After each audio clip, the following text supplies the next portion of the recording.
future king of Norway, blinded Michael, ending his 4-month-long reign. Whoa! Blinding you. That is horrible, man. Yo, I just woke up. I literally just woke up, man. The Eastern Roman Empire entered the 11th like century 2 hours with one late of its greatest warrior uploading emperors, this video. but by the end, it would take on a path of crisis and decay. It was an ongoing process, peaking at the decisive. I should have at least like washed my face or like pick out my hair before I 1071 recorded this, but I needed to get this video out. Under the leadership of a capable general against a heavily outnumbered enemy, lead to the loss of the imperial heartland. This is the fascinating story of the events that defined the history of the Eastern Mediterranean and turned a regional conflict into a religious one. Welcome to the first video in our series on the First Crusade. The reign of Basil II was the pinnacle of the Eastern Roman Empire, as this emperor of the Macedonian dynasty was a true warrior, capable administrator, and cunning diplomat, who managed to endure civil war, defeats, and corruption to eventually crush his enemies, including the Fatimids, Georgia, Khazars, and most notably Bulgaria, which he conquered in 1018. When he was not— Oh yeah, this is Basil the Bulgar Slayer. Basil Yeah. wrote laws, established the Varangian Guard, and allied the Kievan Rus under the condition that they accept Orthodox Christianity. The man who would later be nicknamed the Bulgar Slayer would reign for 49 years and leave behind a vast treasury for his successors, all of which would live in the shadow of his memory. Yo, wasn't this like the last emperor who actually like kind of like tried to save Rome? Like this is like when Rome had like basically its last golden age, right? The first of these would be Constantine VIII, who ruled for 3 short years, and despite being in his late 60s, he spent most of his time hunting, feasting, and blinding nobles. Factionalism and court intrigues during his reign showed the cracks in the empire. While he was on his deathbed, he attempted to marry his daughter Zoe to the capable military commander and loyal Duke of Antioch, Constantine. But as the man made his way to the capital, the royal advisors changed the selection to the old and feeble Romanos III, who was easier to control, which was a sign that— Romanos! Sounds like the Russian Tsar family, Romanov. Empire now preferred court intrigue, Probably not a coincidence. merit and good leadership. Romanos took the throne in 1028 and was eager to prove his worth, so he decided to attack his own client state of Aleppo in July, but that ended in a catastrophic failure, as 20,000 of his men died of heat, thirst, and dysentery. Meanwhile, Empress Zoe was hatching her own plots, spying on her sister Theodora, and in her desperation to get pregnant at the age of 50, took on many lovers, while using magic charms, amulets, and potions to no avail. Yo. That is insane. That is insane. Bro. Nah, bro. This is the weird thing about men's biology versus women's biology. It's like, and don't quote me, I'm quoting from someone else. I heard a girl say that women are more or less there because they're like kind of like the gate, if that makes sense. Like they're the gate to the world, and that's it. Like they're the gate to the world. If you know, like, come on, you should know what I mean by that. When I mean the gate to the world, like you know, kids go through there. But men, on the other hand, men can be old, super old, and they can just have like so many children, so many children, bro. Oh my gosh, that is, ugh. Interesting how that biology works, man. In 1034, Zoe had her husband drowned in the bath, marrying one of her lowborn lovers named Michael on the very same day. Giga Chad. Giga Chad. Guys, let me quick off topic. Women like young, handsome men too. Okay? They do. Trust me. Look at this guy. Look at him. She's 50. Zoe's 50. Look at him. Okay, look at that. If that portrait is accurate, of course, I'm not surprised by this. The more older a woman gets, the more she wants a younger guy. I'm telling you, like, it's not just men who are also like that as well. Like, trust me. The new emperor, Michael IV, was scared of Zoe and knew what she was capable of, so he had her confined to her chambers whilst doing his best to restore the strength of the empire. His rule saw significant improvements in the economic sector, as well as a great victory over the Bulgarians, who started a major revolt. But neither of those achievements could directly be attributed to him. On the administrative side, there was John the Eunuch, who managed the finances, while the famous Viking Harald Hardrada was the man leading the Varangians to victory in 1041, earning himself the nickname the Bulgar Burner. Meanwhile, the emperor became ill and began to shower the clergy with gifts to both appease them and find a cure. Interesting. Harald Hardrada was... I know Harald Hardrada had a lot of battles on his belt before he died in England, or what would become England, Britannia, I should actually better say. But wow, okay.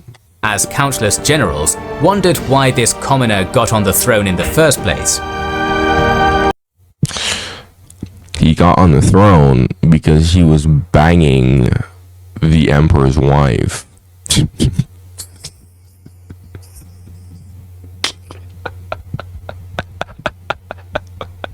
I know it sounds hilarious, but it's true. Oh my goodness, bro. Dude, let me tell you something, bro. Like, off topic real quick. You would be shocked to see how above and beyond women can go to a guy that they actually like. Like, actually like, bro. Most men will never understand this because, and they'll never see it because they have high standards. How do I know this? A, stories. B, I've had this happen to me plenty of times. Now you might be asking yourself, wait a minute, I don't look too good. Yeah, I don't look too good on camera because I don't care how I look on camera. And I say this on my videos plenty of times. I don't really care how I look on camera plenty of times. There's those few times where I'm already awake and I go home and I go record a video, and you'll see that I look vastly different. Okay, vastly different.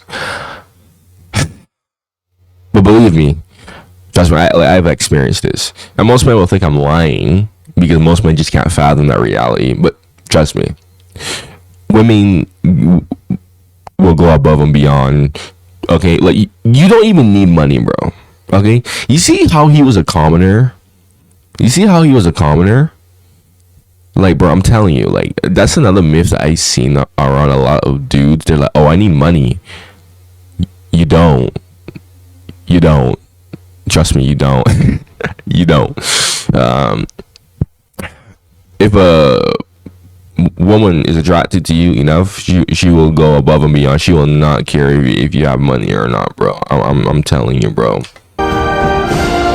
Michael IV died a natural death at the end of the year and was succeeded by his nephew, Michael V, marking the first time in half a century when the empire was not ruled by an old monarch. However, the tradition of being ruled by an incompetent monarch continued, as Michael immediately arrested Harald Hardrada, banished his uncle John, and later his adoptive mother, Empress Zoe, sparking a major revolt in the capital and causing a mob to raise both Macedonian sisters, Zoe and Theodora, as empresses, while the future king of Norway blinded Michael, ending his 4-month-long reign. Ooh, blinding you, that is horrible, man. Ooh. The sisters now ruled the empire, but before long factions began to form around them and they schemed against each other until Zoe decided to marry for the third time. Many candidates and former lovers were reviewed, but eventually she settled on Constantine Monomachos, and if the constant coronation sounds confusing, that's because it was. More importantly, the tradition of handing out huge gifts at the coronation ceremony to earn the loyalty of followers exhausted the rich treasury Basil left behind. Oh my gosh, poor Basil, all of that hard work for nothing. Constantine IX brought in his mistress Maria and exalted her to the status of empress, convincing Zoe to share her throne and her bed with this woman, leading to a convoluted situation where the Eastern Roman Empire had an emperor and 3 empresses who were about to face a wave of new and old opponents. The Byzantine holdings in Italy were crumbling under the wave of Norman invasions. Bulgaria was conquered, but it no longer served as the barrier to other nomadic people, which allowed the Pechenegs to cross the Danube and harass the Balkans. The Kievan Rus launched a huge invasion in 1043, which was stopped with the use of Greek fire. Very interesting. Kievan Rus freaking tried to invade the Roman Empire. Wow, it's super ironic because freaking Russia likes to call itself style itself basically as the third Rome, although the Kievan Rus wasn't really Russia though. I know that. I know like Russia started off as a city within the Kievan Rus. Kievan Rus was a whole distinct Slavic nation. I know that, but still, it's just kind of an oxymoron when you think about it. Despite all of these enemies and 2 major failed rebellions, the empire continued to expand, annexing the Armenian kingdom of Ani, a mountainous region that would have made for a good buffer state against the avalanche of Seljuk conquests. Nomadic military traditions met Sunni Islam, and the combination, fueled by the concept of jihad, unleashed itself on the Islamic world, where despite being seen as barbarians by some, the undeniable military prowess of the Seljuks helped them unify most of the Middle East. They now turned their gaze on the Orthodox Romans and Shiite Fatimids. Constantine's reign ended in 1055. To get started in data 5 with another calamity that would leave a permanent mark on the empire, the East-West Schism. The throne passed to the only surviving member of the Macedonian dynasty, Theodora, who tried to centralize power, while the court engaged in intrigues and plots. Her death a year later would bring an end to 189 years of rule under the dynasty. Naturally, civil war ensued, and after it, Michael VI and Isaac Komnenos ruled for a year each, until Constantine X Ducas got his chance to start a dynasty. The court was purged, gifts and titles were once again handed out.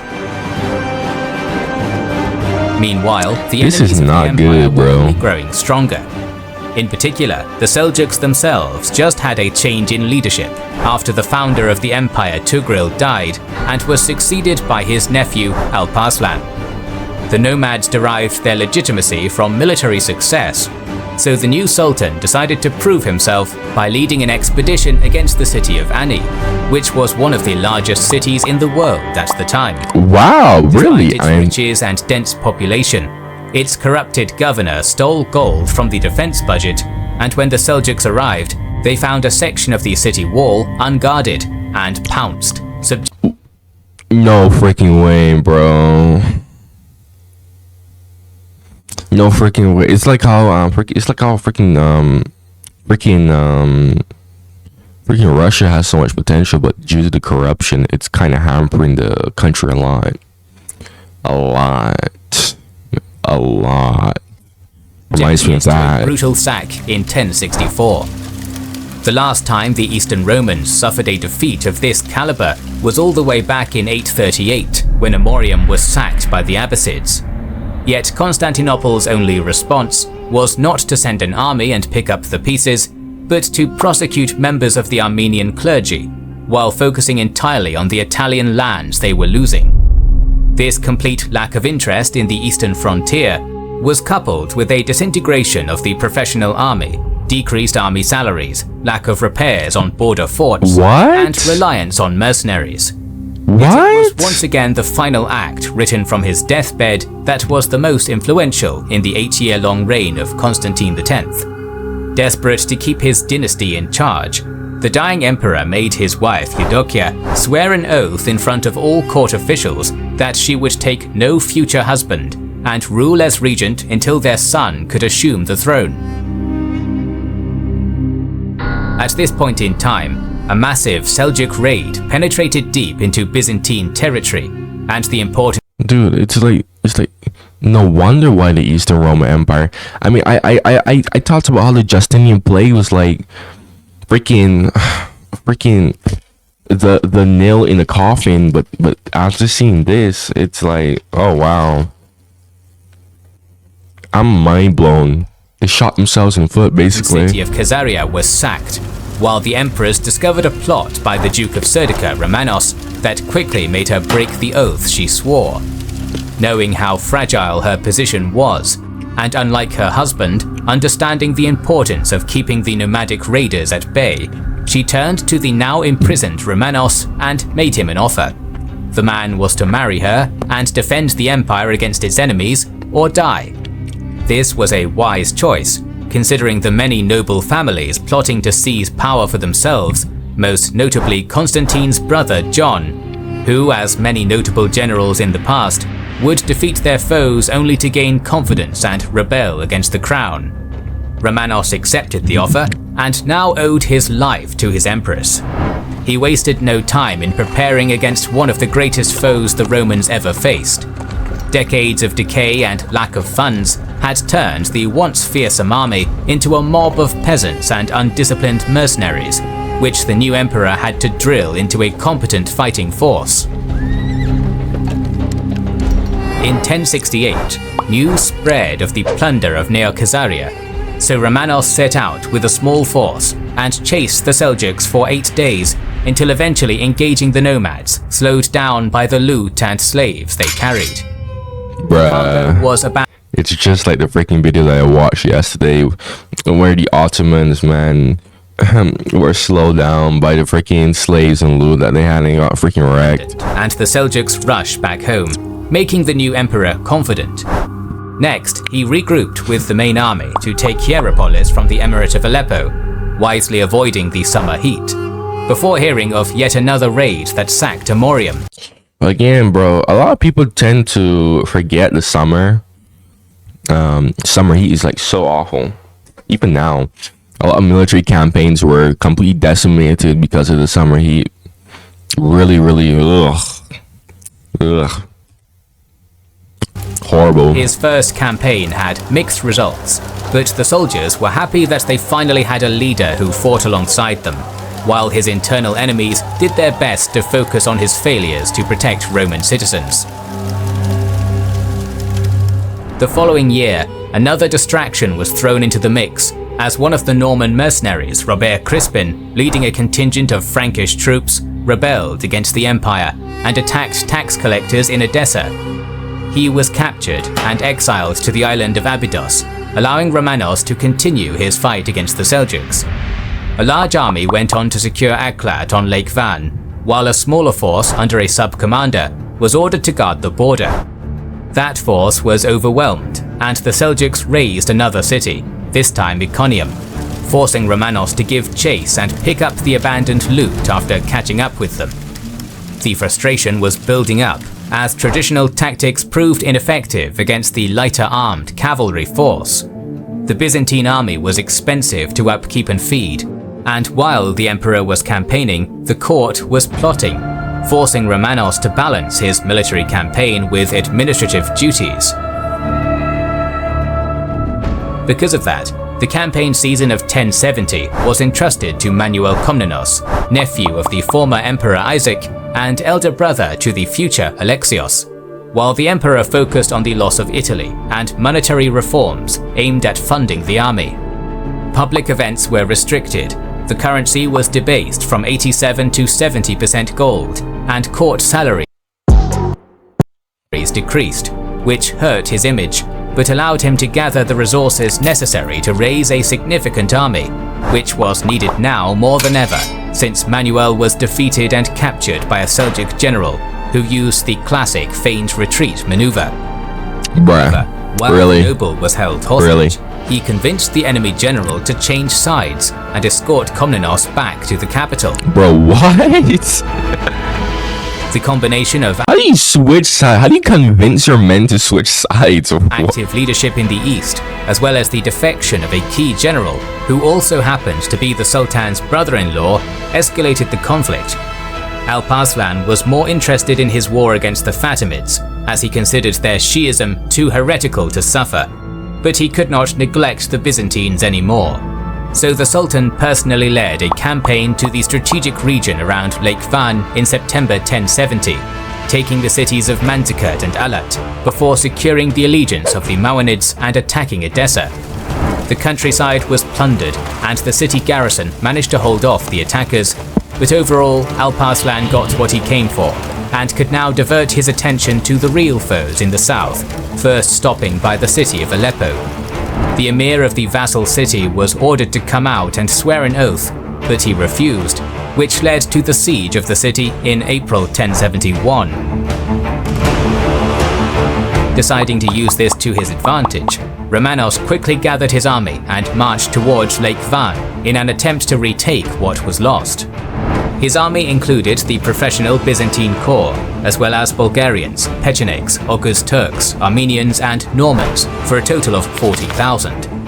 Every man was ordered to bring enough provisions for 2 months, which, considering the size of the army and the mountainous region, was critical. The host reached Lake Van in August, where the emperor divided his army into 2 equal parts in order to cover more ground, ease the logistical strain, and simultaneously capture both Manzikert and Alat, which were a day's march apart from each other. Upon hearing news of this movement, Alparslan abandoned Aleppo in May and rushed towards the lake with incredible speed, even losing many men who drowned crossing the Euphrates. Advisors considered this to be an act of panic and assumed the Sultan would need time to gather new recruits from his domain, while in reality, his forced march was able to surprise the secondary contingent sent to take Alat. The Byzantine force panicked and withdrew to Melitene without sending word to Romanos. Oh no. The Seljuks numbered no more than 20,000 and had just eliminated an equally large and better armed force with their mere presence. On the next day... So you're telling me that the Romans were so garbage that they couldn't even stand fast and face battle? Bruh. How the mighty have fallen, bro. Oh my gosh. But you know what? And I always say this in my videos about the Roman Empire. This is basically their karma anyways. This is their karma anyways for all the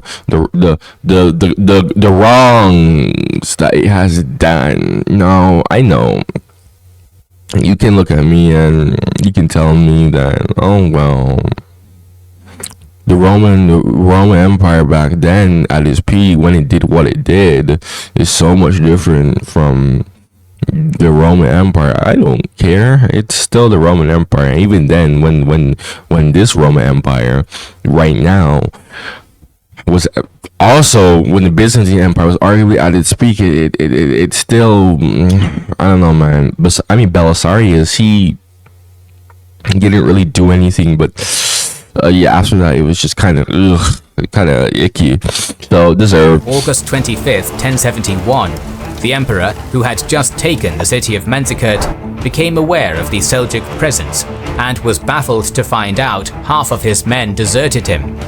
He immediately sent out one of his commanders to push back the riders. I know, right? Freaking Assuming it was just a 20,000. scouting party. The commander engaged the enemy, but after realizing this was the entire Seljuk army, he withdrew and reported back to Romanos with 2 spears sticking out of his armor.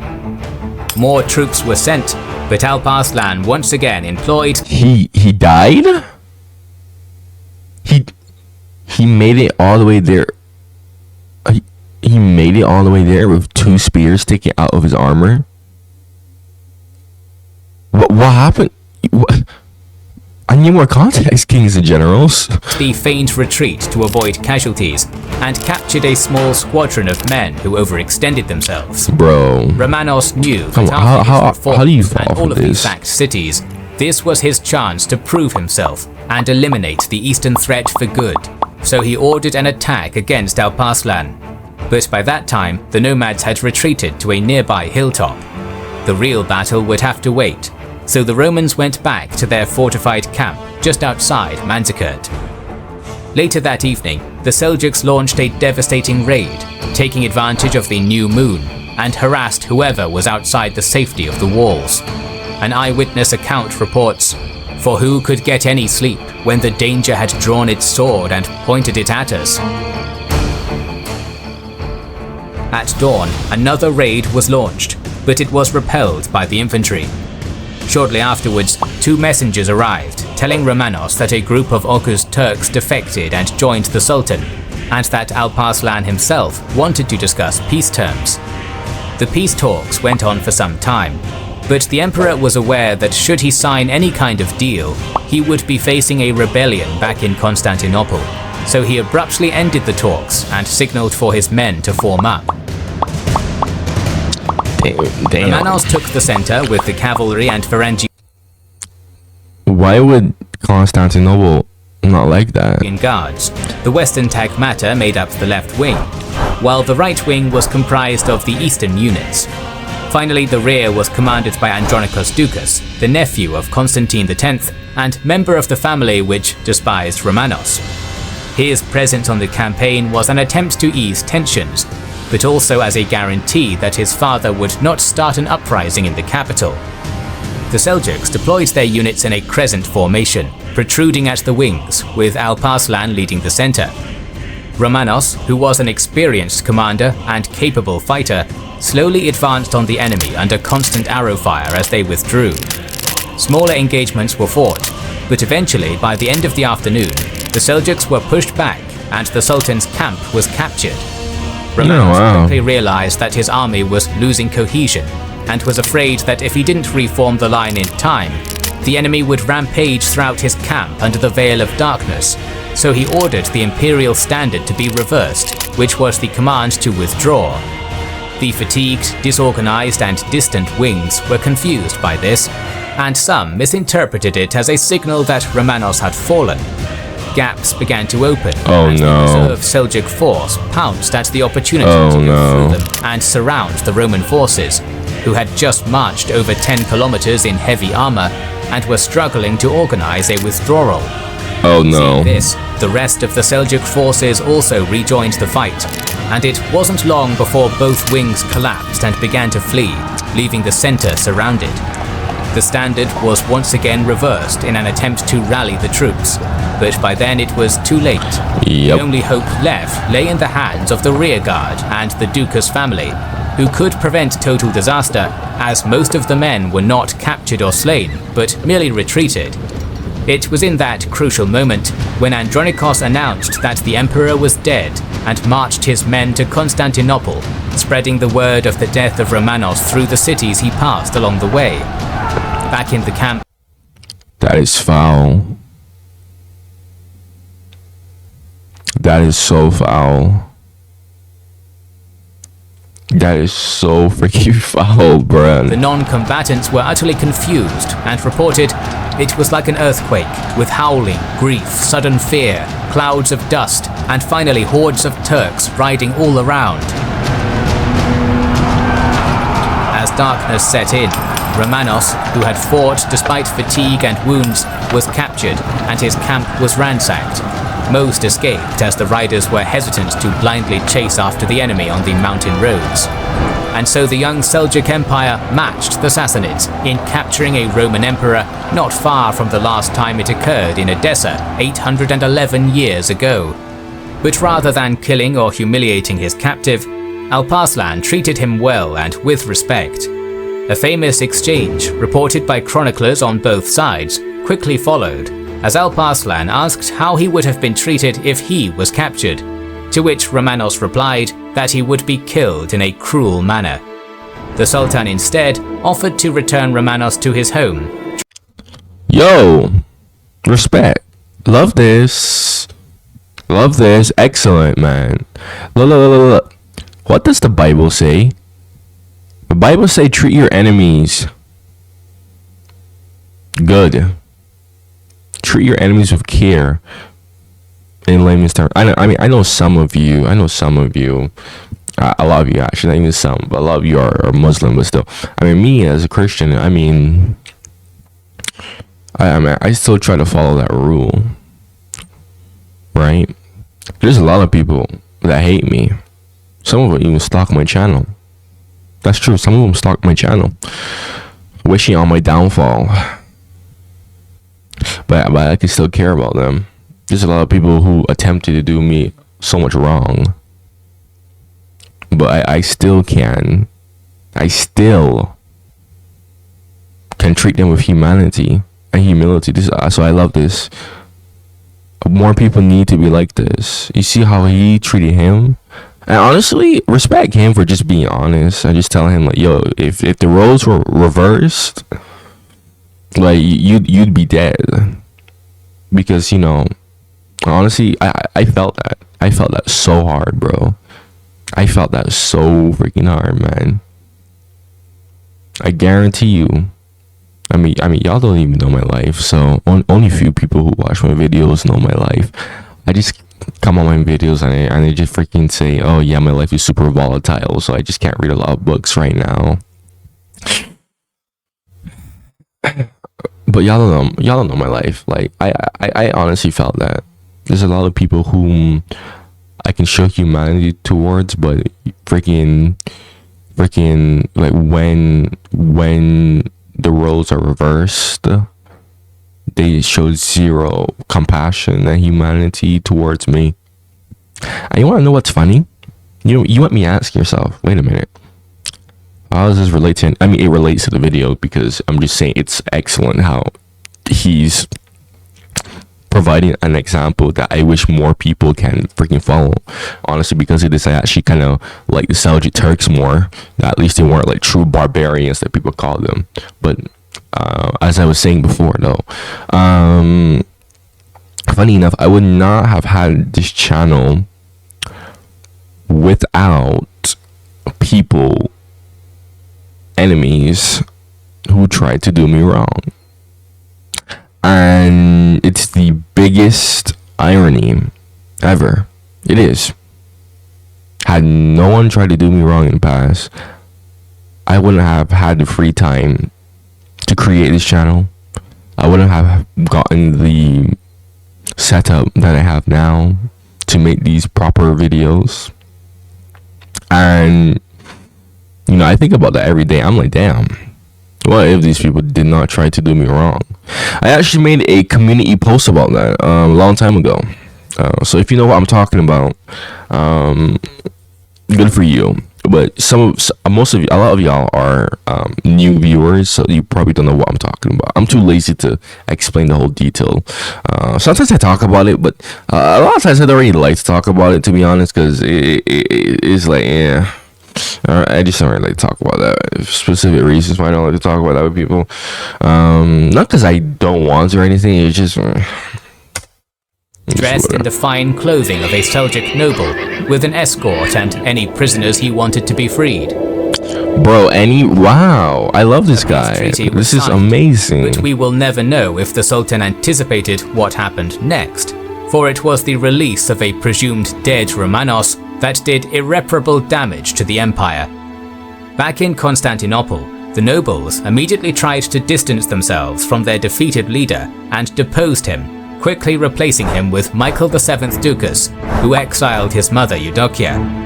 They were well aware that Romanos still commanded respect among the soldiers, and began assembling their own army to defeat him by exploiting the countryside, since the royal treasury was empty. The Norman mercenary Robert was taken out of his cell and led a makeshift army that met Romanos in battle and defeated him, at the expense of many Roman lives.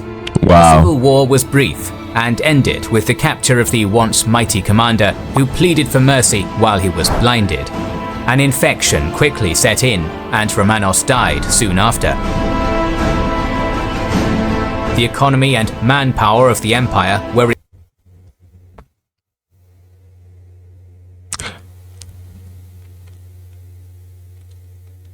I don't even know how to feel, bro. That has me. This has me feeling a certain kind of way.